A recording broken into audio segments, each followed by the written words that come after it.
Hello everyone, this is Keith Jackson and welcome to Jack's Math Notebook.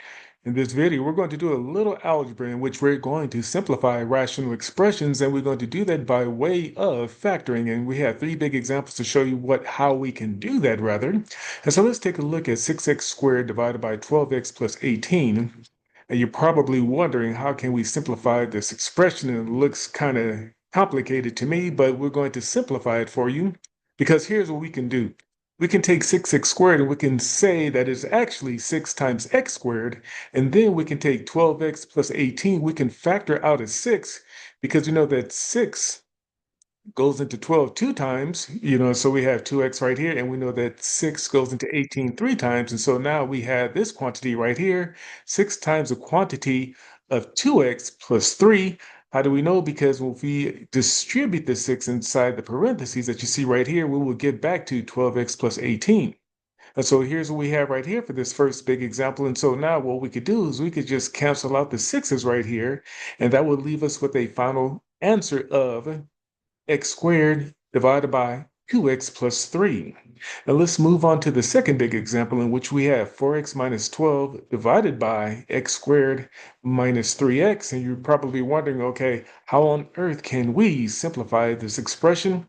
Again, we can do that through factoring because, see, we could factor out a 4 in the top expression because we know that 4 goes into 12 three times. And so here's what we have right here. So if we factor out a 4, we will have 4 times the quantity of x minus 3 on the top, because we know that 4 times x will give us this 4x, and 4 times a negative 3 will give us this minus 12 right here. So we know that that works. And we could do the same thing with the denominator by factoring out an x. And when we do that, we will arrive at x times the quantity of x minus 3. How do we know that this is actually this? Well, if we distribute the x inside the parentheses, we will get x times x, which will give us this x squared. And this x times this negative 3 will give us a negative 3x. So we know that this is a factored form of the denominator that you see right here. And so here's what we can do. Since we have x minus 3 in the numerator and x minus 3 in the denominator, we can cancel those out, leaving us with 4 over x as our final answer. Now let's move on to the next big example, the final one, in which we have 8y over 8y plus 24. Again, we can kind of see 8y as 8 times y if you like, or we could just leave it as 8y because, see, in this case right here, we can cancel those 8's out. But before we do that, what we can do right here for the denominator, we can factor out an 8. And when we factor an 8 out, that will leave us with 8 times the quantity of y plus 3. And how do we know? How do we know that 8 times the quantity of y plus 3 is equal to the denominator right here? Well, if we distribute the 8 inside the parentheses, we will get 8 times y, which will give us 8y, and 8 times 3, which will give us 24. So yes, this works.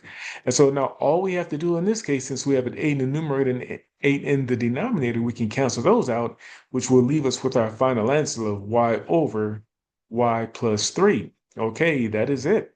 If you have any questions, okay, please take a look at this video as many times you need to, or replay this video as many times you like in order to gain a deeper understanding of this concept. But in the meantime, please comment, share, like, and subscribe to Jack's Math Notebook for more content. Thank you and goodbye.